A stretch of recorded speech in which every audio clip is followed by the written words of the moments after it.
You are about to confront a truth that every man feels, but almost no man has the courage to admit.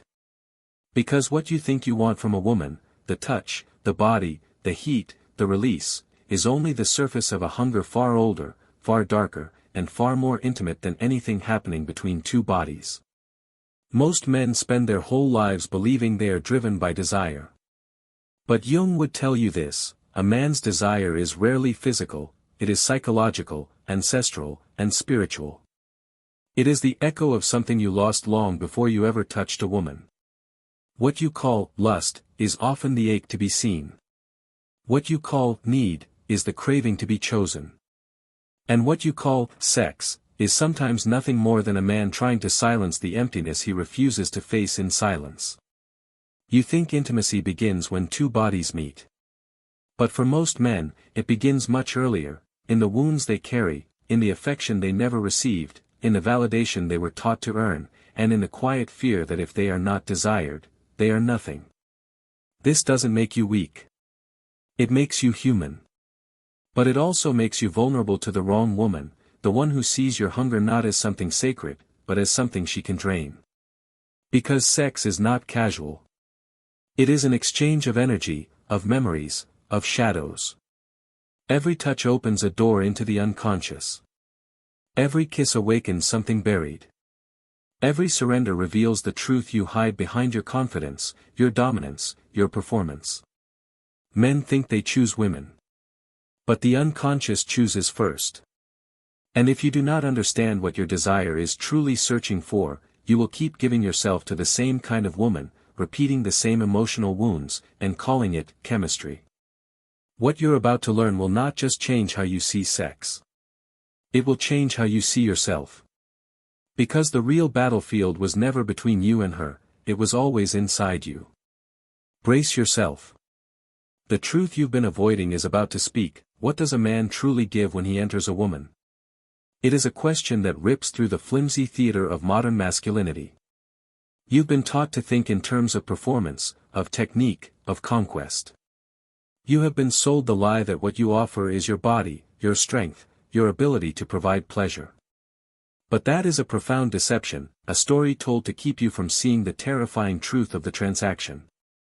When you are inside a woman, what you are truly offering is your soul. Not a metaphor, not a poetic flourish, but the literal, vibrating core of your being. You offer your fears, your unresolved boyhood traumas, your desperate, silent plea to be held, to be seen, to be finally, for one fleeting moment, made whole. This offering is disguised as virility, cloaked in the language of lust, but underneath the performance, it is a raw, bleeding wound seeking a bandage. It is the invisible child within you, the one who was never taught how to receive affection without earning it, now kneeling at the altar of the feminine, begging for a benediction he cannot name. It looks like power, but it is a petition. It feels like dominance, but it is a surrender of the most desperate kind. You are not merely brushing skin against skin, you are pressing your ghost against hers. You are transmitting the frequency of your deepest lack, your ancestral emptiness, your unspoken insecurities.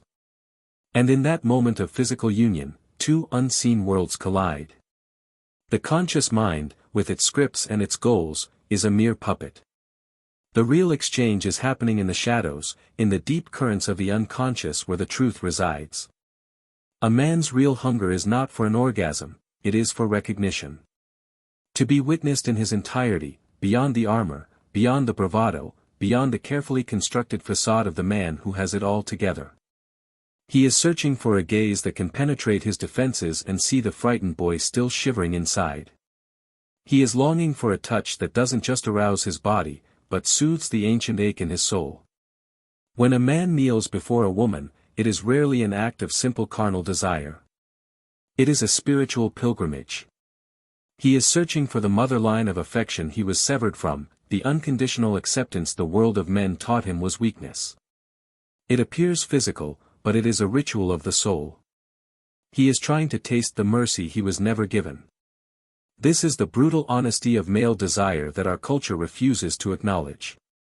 And it is this hidden hunger that makes so many men feel profoundly empty after the act is over. The physical release is temporary, a fleeting distraction. But the soul's hunger, once awakened and left unfed, becomes a haunting. The silence after sex can be a tomb, a space where the emptiness you were trying to escape rushes back in, tenfold. Because you didn't just have sex. You opened a portal. You made an offering. And if that offering was made to a void, if it was received without consciousness, without reverence, then a piece of your life force has been taken. It is a transaction that leaves you spiritually bankrupt. The fatigue that follows is not in your muscles. It is in your spirit. Carl Jung understood this alchemy. He saw that intimacy was a crucible, a fiery vessel where the lead of our mundane ego could be transformed into the gold of the true self. But for this transformation to occur, there must be consciousness. There must be awareness. Without it, intimacy is not a healing balm, it is a psychic contagion. You are not just sharing a bed, you are sharing a karmic field. Her unresolved traumas, her emotional addictions, her ancestral burdens, they do not wait for an invitation. They enter your energy field through the open channel of sexual union. You absorb her chaos, her pain, her emptiness, and you mistake it for your own. You walk away feeling heavier, more confused, more drained, and you blame yourself, thinking you are weak or flawed. But you are not weak. You are unconscious. You have been participating in a sacred ritual as if it were a casual sport, and you are now paying the energetic price. This is not about blaming women. It is about waking men up to the reality of the energetic world. The female body is a temple, a gateway to immense creative and spiritual power. But so is yours. Your body is an oracle, a vessel of ancestral wisdom and masculine fire. And when two temples meet in unconsciousness, the result is not sacred union, it is energetic vandalism. A chaos is born that ripples through every area of your life. Your focus shatters. Your purpose blurs. Your vitality seeps away. You have been taught to guard your wallet, to protect your possessions. But no one ever taught you to guard your soul, to protect your energetic sovereignty. They never told you that the most intimate choice you make is not just a choice for a night, but a choice that can alter the course of your destiny. To understand this is to stand at the precipice of a terrifying and liberating truth. The game of sex as you have known it is over. The real journey, the journey into the heart of your own desire, has just begun. When a man allows himself to be truly vulnerable in the presence of a woman, he is not just taking off his clothes. He is peeling back the very skin of his identity. He is revealing the hidden country of his soul, a landscape scarred by battles he has never spoken of, haunted by the ghosts of rejections past. The fear that grips him in that moment has little to do with his physical performance. It is the primal terror of being seen. Truly seen. Stripped bare not of his clothes, but of his masks. The mask of strength, the mask of control, the mask of indifference, all the armor he welded into place piece by piece since boyhood to protect the fragile core of his being. Visceral intimacy, the kind that changes you, is not about the friction of bodies, it is about the resonance of souls. It is about standing naked on the inside, allowing another to witness the unedited truth of who you are. And in that shared silence, in the charged space between breaths, the invisible child emerges from the shadows. He is the boy who craved a father's approval and received only silence. He is the boy who longed for a mother's unconditional love but learned he had to achieve to be worthy of it. He is the boy who wanted only to be loved for his essence, not for his utility. That child is more terrified of emotional nakedness than any man is of physical failure. How many men, in that sacred moment of potential connection, feel an internal collapse? Their body is present, performing its role, but their soul has retreated. Their face remains a stoic mask, but inside, a fortress is crumbling. The illusion of the strong, self-reliant man, the archetype our society worships and demands, does not shatter with a bang. It dissolves in the quiet intimacy of a gaze that holds no judgment. A single touch, if offered with pure presence, can unlock a lifetime of stored grief. It can awaken the cellular memory of abandonment, the echo of every time he felt unseen or misunderstood. A simple gesture of genuine affection can expose the deep ravines of an emotional landscape he himself has never dared to map. Jung's assertion that the unconscious is always speaking becomes a deafening roar in the chamber of intimacy. The body becomes the stage upon which the soul's secret drama is enacted. Every tension in his muscles, every hesitation in his touch, every fleeting shadow in his eyes is a line of dialogue from this hidden play. This is the reason so many men pull away precisely when things begin to feel real. The magnetic pull towards deep connection is matched by an equally powerful magnetic repulsion. To move closer to her is to move closer to the emotional mirror, and the reflection it shows is often unbearable. It shows him his own unmet needs, his own unhealed wounds, his own terrifying capacity for love and his profound fear of it. Not every man is ready to meet the stranger who lives within him.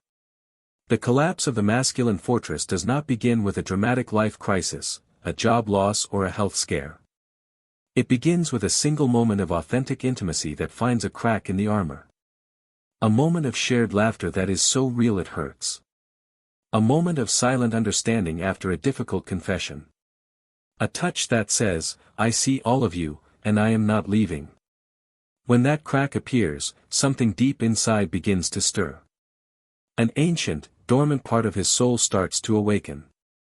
But this awakening is not a gentle sunrise, it is a seismic event. It is the beginning of a journey into the underworld of his own psyche, a journey that most men spend their entire lives trying to avoid. They choose the safety of the surface, the predictable numbness of casual encounters, the performance of connection over the reality of it. Because the reality of it demands a price that feels too high, the surrender of the ego. The letting go of control. The willingness to be broken open, to be unmade, so that he can be remade into something truer, something more whole. And that process, that alchemical fire, is the most dangerous and most necessary journey a man can ever take. For generations, men have been indoctrinated with a lie, that the art of giving pleasure is a mechanical skill, a performance to be perfected. You were taught to learn techniques, to study manuals, to focus on the how-to, as if you were assembling a piece of furniture.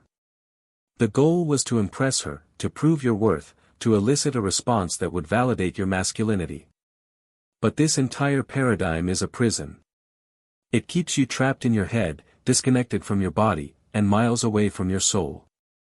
Real, soul-altering pleasure, the kind that heals and connects, has nothing to do with technique. It is a spiritual transmission. It is an act of overwhelming presence. To truly give pleasure is to access a forgotten part of yourself, a sacred dimension of your being that the world taught you to sever and discard. At the core of every man, regardless of how hardened or cynical he has become, there exists a wellspring of profound softness, a delicate, receptive, and intuitive energy. It is a side of you that the patriarchy, in its fear of the whole, labeled as feminine and therefore weak. Carl Jung gave it a name, the Anima, the inner feminine soul image that resides within the masculine psyche. And here lies the great paradox of sacred intimacy: when a man learns to truly pleasure a woman, he is not just touching her body, he is finally, bravely, touching that exiled part of himself. He is healing the great split within his own soul. Sacred pleasure is not an act of control, it is an act of surrender. It is about letting go of the need to achieve, the pressure to perform, and instead, dropping into a state of profound, unwavering presence. It is in this state that the body ceases to be a machine and becomes an oracle. It becomes an emotional mirror, a biofeedback device reflecting not only her state but also your own. In the ritual of conscious touch, devoid of agenda, something ancient awakens. It is a form of communication that predates language, a knowing that bypasses the intellect and speaks directly to the soul. This is the space where desire is no longer a desperate grasping from a place of lack, but a joyful overflowing from a place of fullness.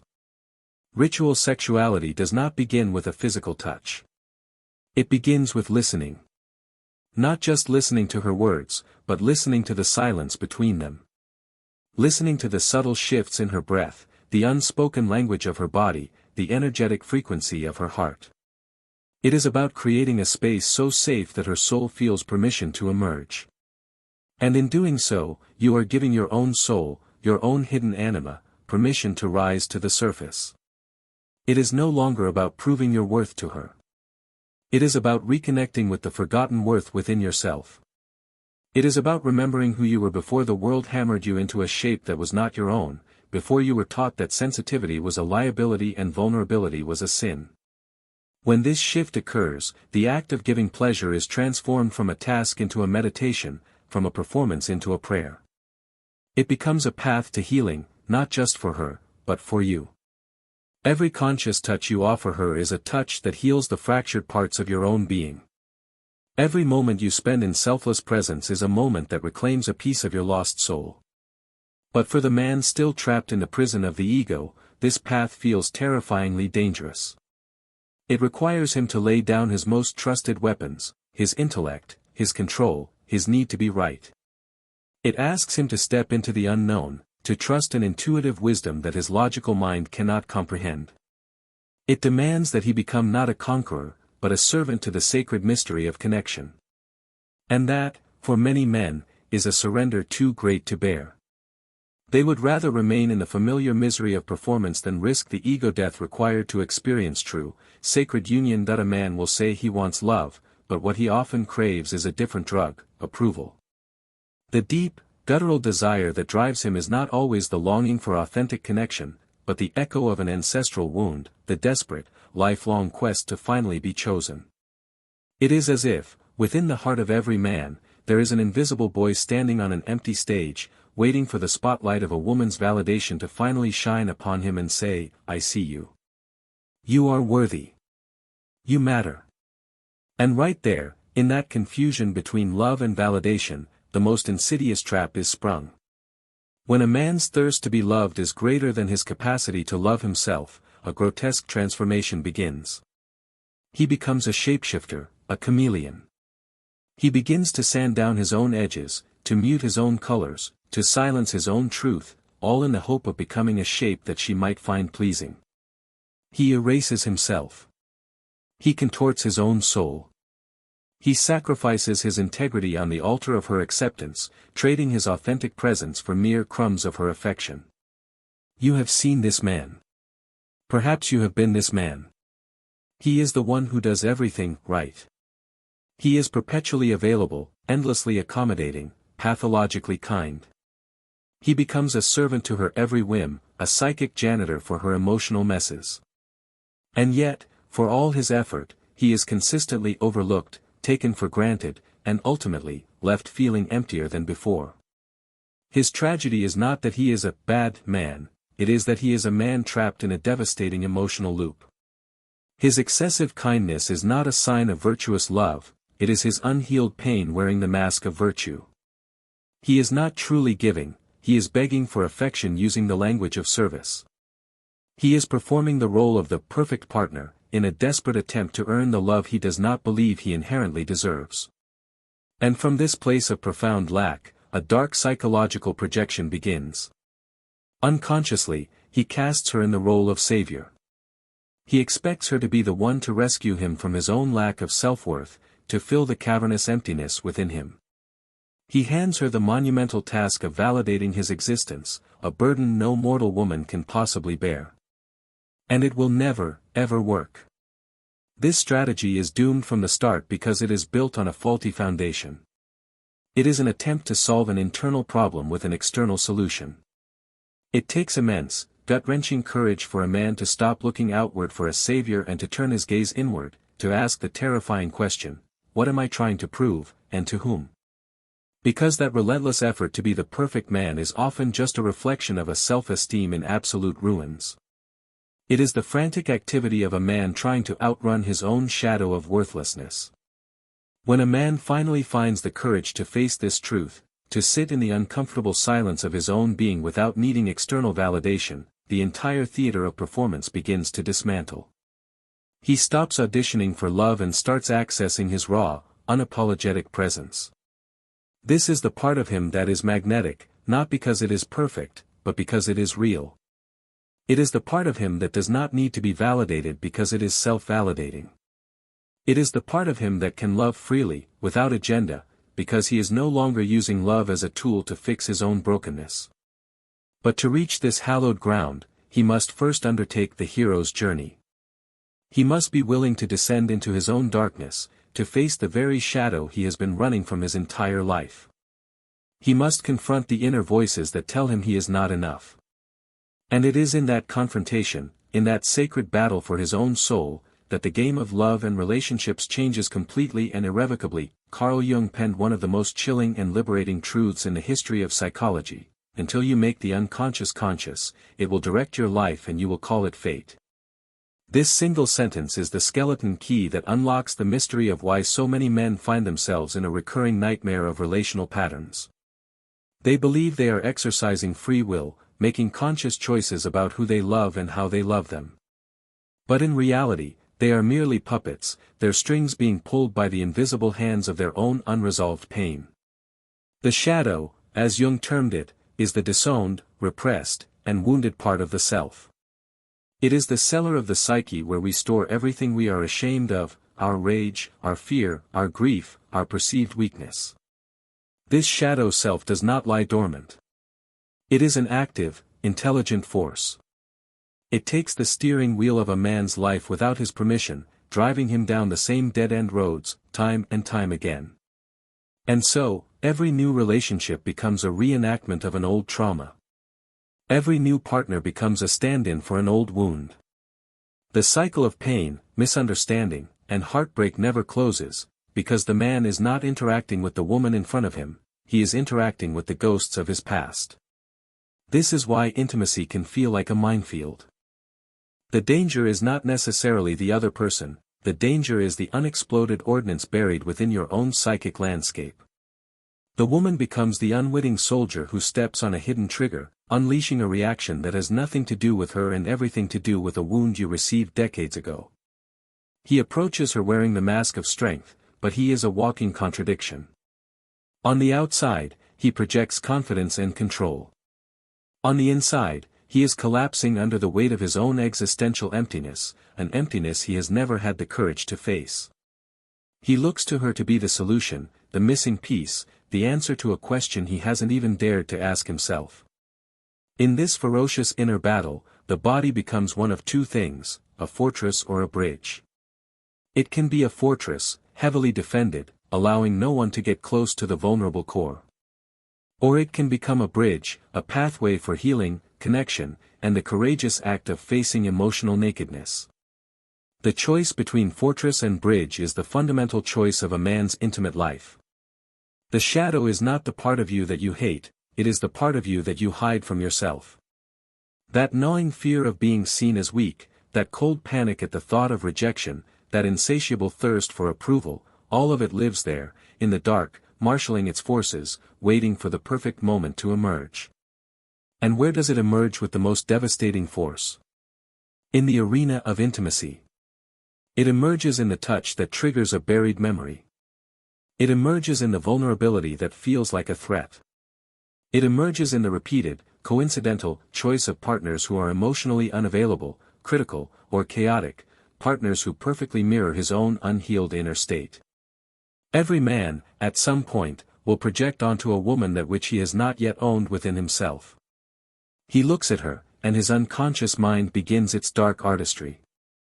It paints her as the divine mother he never had, the compassionate lover who will heal his wounds, the steadfast savior who will rescue him from his own life. He turns a human woman into a goddess, an archetype, a solution. But the problem is not in the act of loving, it is in the act of abdicating responsibility for his own soul. Expecting someone else to fill what is empty within you is not love, it is a spiritual bypass. It is the shadow's projection of ancestral lack, a phantom desire for a wholeness he was never taught how to cultivate for himself. And this projection is a recipe for disaster. It almost always curdles into frustration and resentment. Because when you place a woman on a pedestal, you are no longer seeing her. You are seeing the shimmering, distorted reflection of your own wounded soul. This idealization creates an emotional prison for both of you. The moment she reveals her own humanity, her own flaws, her own shadows, the entire fantasy castle collapses into dust. The man who once worshipped her now feels a cold contempt. The desire that burned so brightly now turns to ashes of resentment. And it all happened because he tried to find on the outside the treasures he was meant to excavate from within. His own sleeping animal, his own untamed power. His own denied sensitivity, his own capacity for deep connection. His own profound inner presence, the unshakable core of his being. It is in this desperate, external search to feel complete that so many men lose themselves entirely. They confuse the intensity of a trauma bond with the depth of true love. They mistake their own lack for a profound connection. They see another person's presence as their salvation. But no woman, no matter how magnificent, can be a perfect mirror for a man who has not yet dared to meet his own gaze. The emotional mirror is an inside job. And to look at that raw, naked, unflinching reflection requires a courage that most men have not yet cultivated. And yet, that very courage is the non-negotiable price of admission to the next stage of his evolution. For most of his life, a man is a beggar. He may be a king in the boardroom, a warrior on the field, a leader in his community, but in the quiet chambers of his heart, he is a beggar for validation. A compliment on his success, a laugh at his joke, a soft touch on his arm that whispers, "You are enough." He spends his life collecting these fleeting moments, these external tokens of his worth, hoping to accumulate enough of them to finally feel whole. But the brutal, liberating truth is this: that kind of validation will never, ever last. It is a drug with an ever-diminishing effect. Because anything that comes from the outside can, and will, be taken away. True, unshakable healing begins in the precise moment a man realizes, with the force of a thunderclap, that he no longer needs to beg for the affection that he is capable of giving to himself. That deep, gnawing thirst to be chosen can only be permanently quenched when he makes the radical decision to choose himself first. Self-knowledge is the key. Not as an abstract, intellectual concept gleaned from books, but as a living, breathing, moment-to-moment practice. It is the practice of looking inward with a raw and courageous presence. It is the art of listening, without words, to the subtle language of your own body, your own intuition, your own soul. It is the willingness to finally turn and face the existential void you have been running from, and to sit with it without seeking distraction or escape. It is in that desolate place, that space where the soul feels like it lies in ruins, that the true masculine awakening begins. When a man undertakes this journey, the entire landscape of his intimate life transforms. Intimacy ceases to be a performance, a stage upon which he must prove his worth. It becomes a mirror of truth, a sacred space for mutual discovery and authentic connection. Desire, when it is born from this inner wellspring of self-love, does not beg or grasp. It invites. It dances. It plays. It is a free and joyous expression of the soul's overflow, not a desperate plea from the soul's emptiness. This is the precise moment when sexuality is elevated from a biological function to a spiritual ritual. It is no longer an escape from the self, but a return to the self. It is a pathway home. In this new paradigm, sacred pleasure is not born from emptiness, from trying to get something, but from a profound fullness, from the joy of sharing one's own abundance. The shadow, once feared and repressed, is no longer an enemy to be vanquished. It becomes an oracle, a source of profound wisdom and hidden power. Silence between two people is no longer an awkward void to be filled, but a sacred space pregnant with meaning and deep wisdom. But to reach this promised land, a man must be willing to walk through fire. He must pass through the claustrophobic prison of his own ego. He must be willing to tear off, one by one, the masks of strength that have become his second skin. The mask of the provider, the protector, the performer, the man who needs nothing and no one. And in that pilgrimage of unmasking, in that courageous act of emotional disarmament, he discovers something the world did everything in its power to make him bury, his own exposed, beautifully imperfect humanity. He finds that his true strength was never in his armor, but in his vulnerability. His true power was never in his dominance, but in his presence. And his true value was never in what he could achieve, but in the simple, undeniable fact of who he is. This is not a journey for the faint of heart. It is the modern-day hero's quest. It is the path from the boy who needs validation to the man who is validation itself. You must understand a principle of the unseen world: not every woman deserves access to your body. And even fewer deserve access to your energy. Sex, when entered into unconsciously, becomes a wide-open channel, a psychic siphon through which your most vital life force can be drained from you without you ever perceiving the theft. There are women, and this is not a judgment, but an energetic diagnosis, who are themselves deeply wounded. Women addicted to the intoxicating highs and lows of drama, women fundamentally disconnected from their own core, who carry within their energy field a palpable void, a black hole of unmet need. And when you, in your own state of unconscious hunger, merge your body with that void, it will devour the most sacred parts of you. It will consume your clarity, your purpose, your strength, your very direction in life. You will leave the encounter feeling physically satisfied, perhaps, but psychically ransacked. You will feel more empty, more lost, more confused than when you entered. And you will still call it pleasure. This is the great deception. You must grasp the reality that a woman's history is not just a story she tells, it is an energetic imprint she carries within the cells of her body. The traumas she has endured, the emotional addictions she cultivates, the unconscious pacts she maintains with her own past, all of it is etched into her energetic signature. And sex is the doorway. It is the mechanism of transmission through which those energies enter your life without asking for your permission. You are not just having sex with her physical body. You are engaging with the totality of her being, her energy field, her unresolved traumas, her ancestral burdens, her unhealed demons. And if you are not awake, if you are not consciously holding your own energetic sovereignty, that fusion becomes a contamination. A subtle poison begins to seep into your system. You begin to feel a strange fatigue that no amount of sleep can cure. A creeping apathy begins to dull the sharp edge of your ambition. A fog of confusion descends upon your mind, and you cannot understand why. This form of intimacy is an invisible exchange, but its consequences are devastatingly real. It means nothing to have a strong physical body, a feed full of spiritual quotes, or a facade of fake confidence if, in practice, you continually open the sacred gates of your being to women who live in a state of internal chaos. To navigate this requires a new kind of intelligence, energetic discernment. It requires a radical commitment to presence. It requires the courage to establish a new pattern of choice, one based not on the desperate cravings of your ego, but on the clear wisdom of your soul. Because as long as you keep giving yourself away to anyone who will have you, simply to silence the roar of your own emptiness, your soul will remain in a state of perpetual ruin. You are trading a kingdom for a momentary distraction. And one day, after years of these unconscious transactions, you may find that the vital essence of you, the bright spark of your spirit, has been so depleted that it may never fully return from the places it was taken.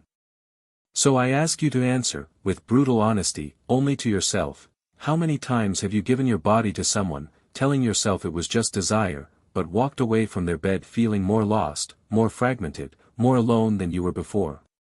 How many times have you mistaken the intensity of a shared wound for the depth of a true connection, and poured your precious life force into someone who did not even know how to care for her own? The answer may sting. It may bring a sense of shame or regret. But that pain is a sacred messenger. It is the alarm bell telling you that a profound change is required. Because from this moment forward, you can no longer claim ignorance. You can no longer pretend you did not know. You now understand that sex is not a casual game, it is a sacred ritual with profound consequences. You now understand that your body is an oracle, a temple that must be guarded.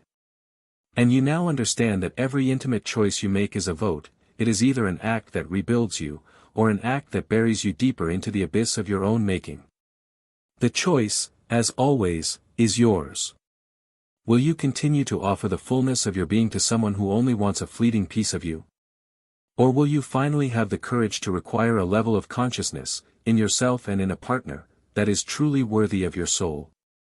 If this message has shaken something loose inside of you, if it has spoken a truth that you have felt but could not name, then your real journey begins now. Comment below with the single idea from this that hit you the hardest. Acknowledging it is the first step. And if this reached you, do not keep it to yourself. Share it with the men in your life who are still asleep, still playing a game they don't understand. Subscribe, because the truths we are uncovering here are not just about sex or relationships. They are about the reclamation of the masculine soul. This is not about performance anymore. This is about who you are when no one is watching.